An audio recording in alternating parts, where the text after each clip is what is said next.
Olá, povo de Deus, meus amigos e amigas do YouTube. Nosso texto hoje está em Mateus capítulo 24, verso 12. Devido ao aumento da maldade, o amor de muitos esfriará. Pai Santo, em nome do Senhor e Salvador Jesus Cristo, te louvamos pela tua grandeza, majestade, soberania. Te louvamos porque o Senhor, ó Pai querido, nos ama e nos ama com amor eterno. Nós te pedimos que abençoe quantos, ó Pai querido, ouvirem essa mensagem, que sejam por ti abençoados, no nome poderoso de Cristo Jesus, o teu Filho. Amém e amém. Bom, meus irmãos, antes, como de costume, ao começar a ver essa mensagem, já curta lá a tua mãozinha e aperta essa mãozinha. Faça um comentário se você gostou da mensagem, se não gostou. E se você puder, compartilha com um familiar, com um amigo, com um irmão, não é? Porque fazendo isso você coopera conosco na proclamação da palavra de Deus. É muito comum pessoas chegarem, pastor, eu não sei pregar, eu tenho uma dificuldade muito grande para pregar. Mas quando você coopera, quando você compartilha uma mensagem, você está ajudando na proclamação do Evangelho. Então, se você quiser, seja um cooperador conosco na proclamação do Evangelho, curtindo, comentando e compartilhando. Bom, pessoal, o nosso texto hoje é uma palavra profética de Jesus, que está em Mateus, no capítulo 28. Jesus aqui, ele fala sobre várias coisas que iriam acontecer, ele fala sobre o final dos tempos, tanto de um tempo mais presente, né, já próximo ali, que iria acontecer, como a destruição de Jerusalém, a destruição do templo de Jerusalém, mas também sobre o final, o desfecho da vida humana aqui na terra. E Jesus fala que devido ao aumento da maldade, o amor de muitos esfriará. E a gente pode perguntar o que é maldade. Muitas vezes a Bíblia, para esse termo maldade, aparece lá iniquidade. Eu lembro que um tempo atrás eu estava pregando e estava falando o que era iniquidade. Eu falei, gente, iniquidade é maldade. Aí um irmão já, né, falou, pastor, eu não sabia o que era isso, eu ia perguntar o que era iniquidade, às vezes eu lia lá na Bíblia iniquidade, mas eu tinha vergonha de perguntar. Irmãos, a gente não deve ter vergonha de perguntar. Hoje é muito fácil, todo mundo tem um dicionário em casa. Se você não tem um dicionário em casa, todo mundo tem um celular. Não é? Com o celular você dá uma gugada lá, qual o significado da palavra iniquidade. Não é? Então, sempre que você encontrou uma palavra que você não conhece na Bíblia, passe a saber o significado daquela palavra. Não deixe para depois, não deixe de perguntar, não deixe de querer saber, porque isso ajuda na sua compreensão do texto, no seu entendimento da mensagem. Não é? Então, não podemos perder essa oportunidade. Então, não podemos perder a oportunidade de conhecer o texto sagrado. Então, maldade, o que é maldade? Maldade ou iniquidade? Maldade, irmãos, de forma bem simples, maldade seria o contrário de bondade. Não é? Certa vez alguém chega para Jesus e fala assim, bom mestre, querendo bajular Jesus, não é? E Jesus vira para ele e fala assim, olha, não há ninguém que é bom senão Deus. Porque nós temos traços de bondade. Certa ocasião, Davi, querendo abençoar alguém, e ele então se informa sobre aquela pessoa, que ele queria usar da bondade de Deus para com aquela pessoa. Então nós temos traços de bondade. Se você pegar um criminoso, aí, por pior que ele seja, mas às vezes ele é bom para alguém, às vezes ele é bom com a mãe, às vezes ele é bom com os da família dele, com os outros ele não presta, não vale nada. Mas às vezes dentro da família ele é bom com aquelas pessoas. Não é? Então, todos nós, todo ser humano, por pior que ele seja, você vai encontrar nele traços de bondade.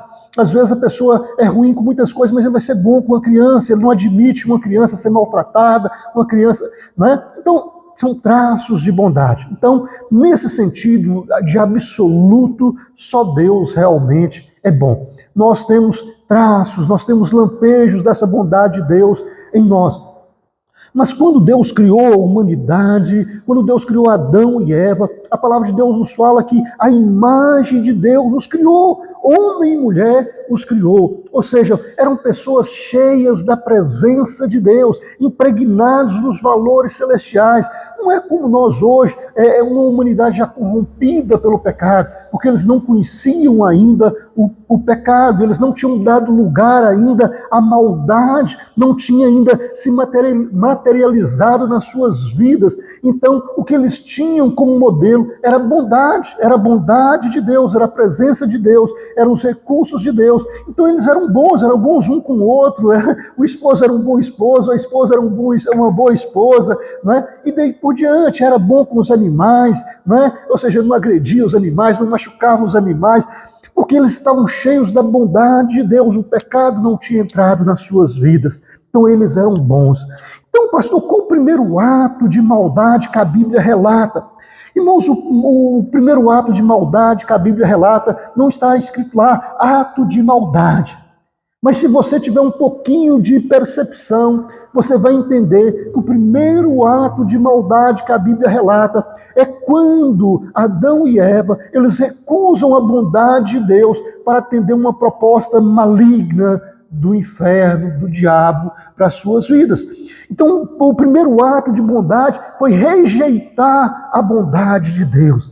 Então, sempre que eu rejeito a bondade de Deus, isso é maldade, isso é um ato cruel, isso é um ato ruim. E aquele casal que tinha sido colocado no jardim, num lugar especial, onde Deus vinha todos os dias, na viração do dia, ter comunhão com eles, não é? E ali a Bíblia fala que num dado momento a serpente, ela tenta Eva, e Eva então sendo tentada, Eva então comete o primeiro ato de maldade. E qual seria esse ato de maldade? Recusar a bondade de Deus. Deus falava com eles, olha, pode comer de todos os frutos do jardim, mas do fruto da árvore do conhecimento do bem e do mal não comereis. E a serpente então coloca dúvida no coração de Eva. É assim que Deus diz? Não comereis? Certamente você não vai morrer. A palavra de Deus era que certamente morreriam se comesse do fruto. A serpente diz, certamente não morreremos. Então, Eva, ela rejeita a bondade de Deus, ela rejeita a palavra de Deus e dá lugar a uma palavra da serpente e prefere obedecer à serpente do que a Deus. E isso é pecado, isso é maldade. Sempre que nós recusamos a Deus, nós cometemos pecado, nós cometemos um ato de maldade. Jesus aqui no final do livro de Mateus, no capítulo 28, Jesus estava falando sobre as coisas que iam acontecer mundo afora. E Jesus fala que no final do tempo a maldade ia aumentar e o amor ia diminuir ou ia esfriar. Então, quanto mais você dá lugar ao mal, você rejeita o bem. Quanto mais você dá lugar àquilo que não é de Deus, você está rejeitando a ação de Deus, a presença de Deus, as coisas de Deus na sua vida.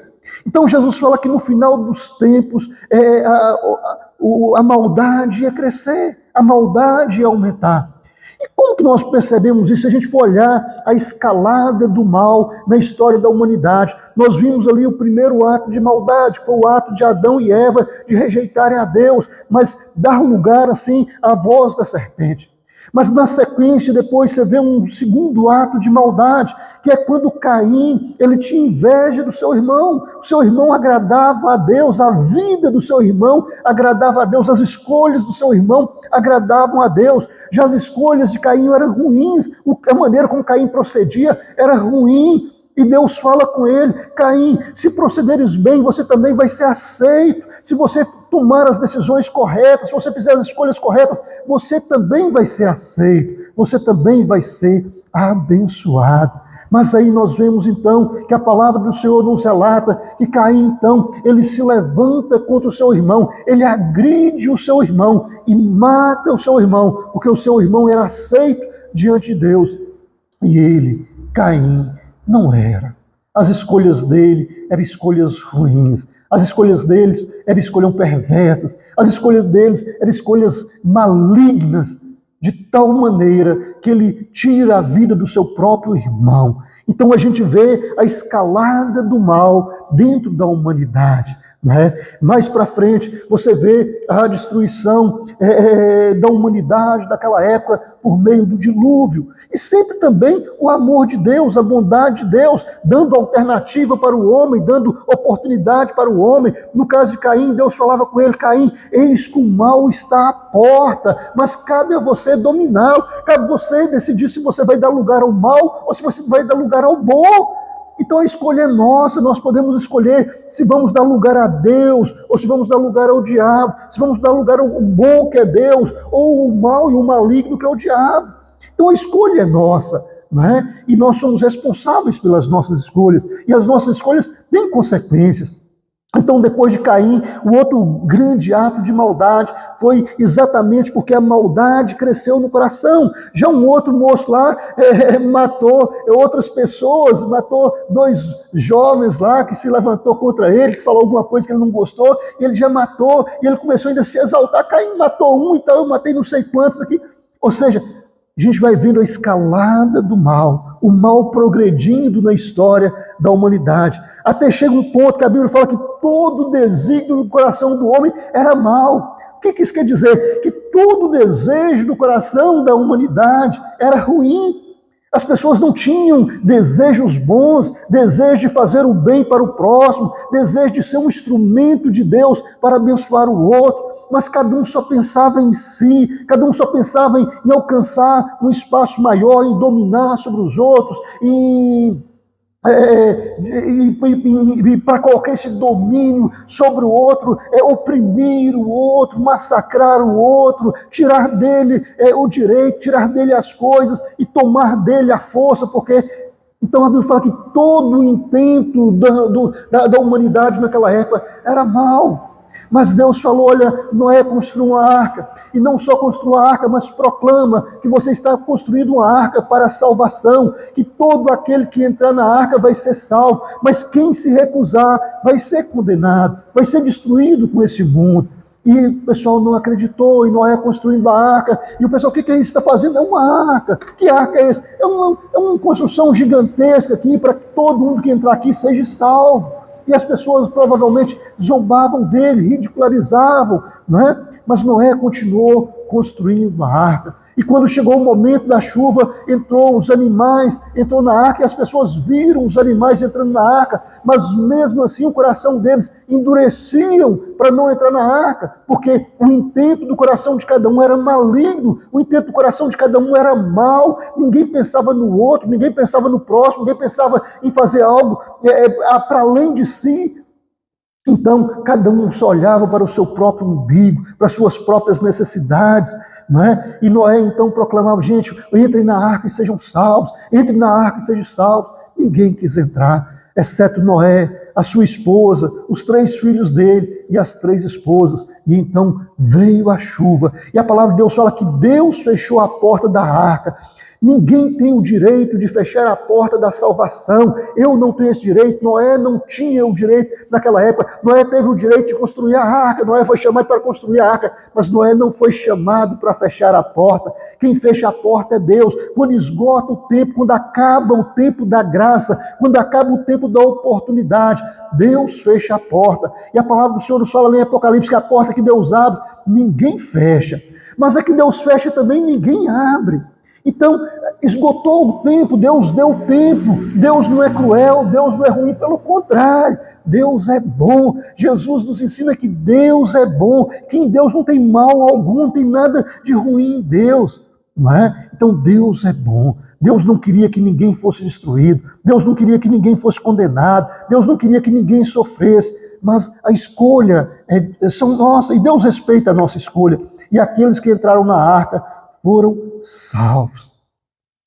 Se você continua lendo a Bíblia, você vai vendo a escalada da violência crescendo. Você vê a situação de Sodoma e Gomorra, cidades onde desprezavam o estrangeiro, onde oprimiam o estrangeiro, e alguém que chegava lá para hospedar aquele pessoal queria, violentar aquelas pessoas, humilhar aquelas pessoas, agredir aquelas pessoas.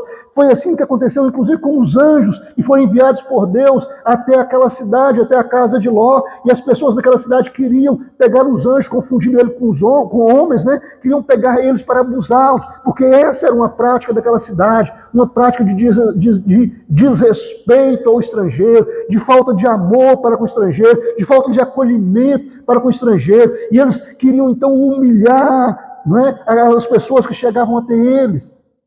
E por causa desse tipo de pecado, aquelas cidades naquela época foram destruídas. Mas Ló, que tinha um pensamento diferente, foi salvo com as suas filhas. não é? E aí a gente vai lendo a palavra de Deus e você vai vendo a escalada do mal em toda a história humana. Quando chega no livro de Juízes, tem um relato lá que um levita estava indo com uma das suas esposas e mais o seu servo, e ele passou perto de uma cidade chamada Jebus, que hoje é Jerusalém, né? E ele passou ali perto, mas naquela época os habitantes daquela cidade não eram israelitas, eram os jebuseus. E o seu servo falou: olha, vamos hospedar aqui porque já está sendo escuro, já está tal. Ele disse: não vamos hospedar numa cidade estrangeira, vamos para uma cidade de Israel. E chegaram então a Gibeon, e chegaram lá, hospedaram naquela cidade, ou melhor, ninguém quis hospedá-los.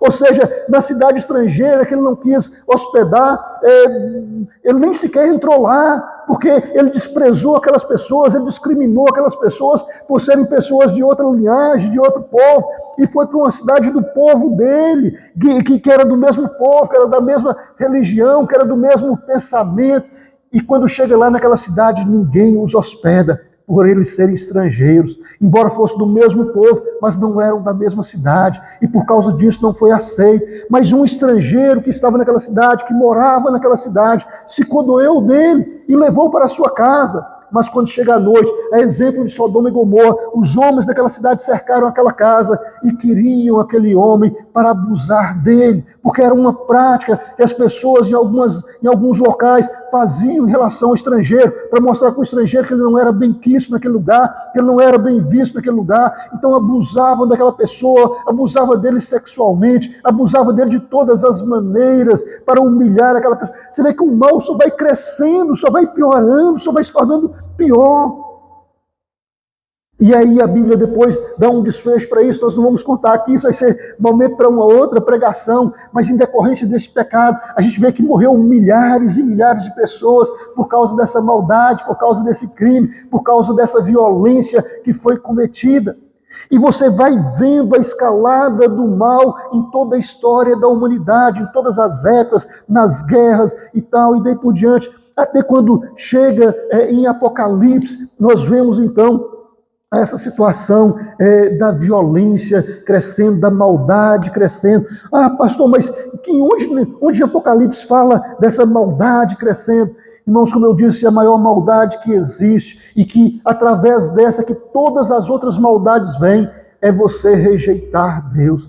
Lá em Apocalipse fala que Jesus, ele estava à porta de uma igreja, ele não estava dentro, ele não participava da vida daquela igreja, ele não participava da comunhão com aquela igreja, ele não participava do culto naquela igreja, porque ele tinha sido colocado para o lado de fora. O pessoal se achava muito crente, se achava muito santo, se achava tão santo que eles eram seus próprios deuses, e não Deus, porque Deus não estava lá, Deus estava para o lado de fora, na pessoa de Jesus. E Jesus diz: eis que estou à porta e bato. Mas se alguém ouvir a minha voz e abrir a porta, entrarei na sua casa, cearei com ele e ele comigo. Como eu dizia, o pecado, a maldade pior que o homem pode cometer, o pecado maior que a humanidade pode cometer, a maldade maior que a humanidade pode cometer é você rejeitar o bom. O bom é Deus, o bom é Cristo, que estava no caso daquela igreja por lá de fora batendo, querendo entrar, querendo mudar as coisas, querendo oferecer para eles comunhão, querendo oferecer para eles o alimento dos céus, querendo oferecer para eles a revelação das coisas celestiais. Mas eles estavam tão envaidecidos, tão cheios de si, tão presos às suas tradições, às suas religiões, às suas práticas religiosas, que eles achavam que estavam perfeitos, que Deus estava se agradando deles, mas sem perceber uma maldade que estava no coração deles, de rejeitar o bom, de rejeitar a Deus. Estava preso a símbolos, estava preso a um monte de ritos, estava preso a uma série de atos religiosos, mas o Senhor não estava lá dentro, o Senhor não participava daquilo ali. E quando, meus irmãos, alguém rejeita o Senhor, ele está abraçando o mal, ele está interiorizando o mal, ele está materializando o mal, e a partir daí todo tipo de coisa ruim acontece. Todo tipo de coisa ruim acontece, porque quanto mais nós distanciamos de Deus, mais nós absorvemos o que é ruim, mais nós absorvemos o que não presta, mais nós absorvemos o que não agrada a Deus. Então Jesus proclama lá no final do livro de Mateus, que no final dos tempos a maldade ia crescer. Mas ele fala uma outra coisa, o amor ia esfriar, ou ia acabar, é a mesma coisa, usando termos diferentes. O apóstolo Paulo fala para a gente não apagar o Espírito. É possível apagar o Espírito? É claro que não. Nós não temos esse poder de apagar a luz do Espírito, de apagar a chama do Espírito. Mas quando o apóstolo diz isso para você não apagar o Espírito, é você não atrapalhar a ação do Espírito na sua vida. É que você seja uma lâmpada de Deus por onde a luz do Senhor brilhe, que é o Espírito Santo de Deus. Então quando eu me sujo, quando eu corro para a maldade, eu distancio do Senhor. E a luz do Senhor que queria brilhar através da minha vida, vai brilhar através de outro, que gosta da bondade, que gosta da presença do Senhor, que gosta da comunhão com o Senhor. Então o amor também que Jesus fala aqui vai esfriar. A palavra de Deus fala que a esperança não confunde, porque o amor de Deus é derramado nos nossos corações pelo Espírito Santo que nos é concedido. Então, meu irmão e minha irmã, no dia que nós aceitamos a Cristo Jesus como Senhor e Salvador das nossas vidas, o Espírito Santo de Deus vem na nossa vida e derrama, não é gotejado, não é pingado, mas é derramado o amor de Deus nos nossos corações através e por meio do Espírito. Então quando nós temos o Espírito Santo de Deus, nós temos o amor de Deus. Mas se eu não dou lugar a Deus, esse amor já não está em mim. Então, em vez de ter atos de bondade, eu vou ter atos de maldade.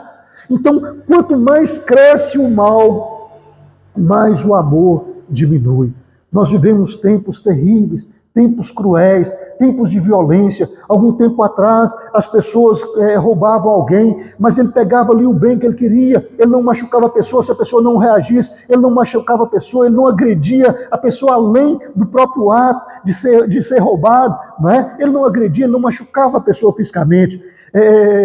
Antes as pessoas roubavam alguém, se a pessoa estava com aliança, por exemplo, não pegava a aliança da pessoa, porque as pessoas respeitavam o matrimônio, respeitavam aquele compromisso que um tinha com o outro. Ele pegava o dinheiro, mas a aliança ele não pegava. Hoje a gente vive um período de tanta maldade, que não basta a pessoa tomar de você o celular, tomar de você a aliança, ele quer te dar um tiro, ele quer te dar soco, ele quer te espancar, ele quer te machucar de todas as maneiras. Por quê? Porque cada vez mais se dá lugar à maldade. E quanto mais se dá lugar ao mal e à maldade, menos é o amor, menos é o espaço do amor, porque se está plantando ódio, está plantando crueldade. Hoje você vê as guerras acontecendo, por exemplo, no Oriente Médio, lá na Ucrânia, mas sobretudo no Oriente Médio. Está tendo uma guerra terrível, uma guerra de muito ódio, de muita violência, uma guerra que o intuito da guerra não é lutar contra as pessoas, porque os que estão lá não tem como lutar.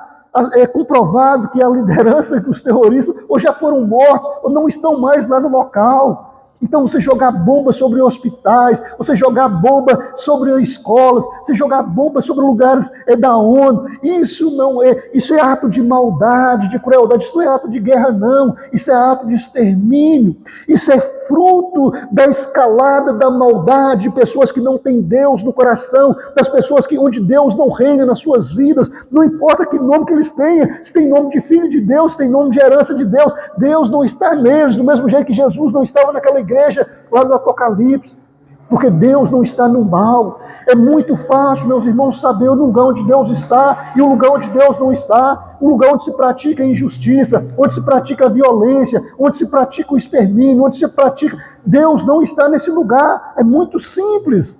O lugar onde o forte massacra o fraco, que não tem como revidar, que não tem como lutar, e ele está sendo massacrado. Esse é o lugar onde Deus não está.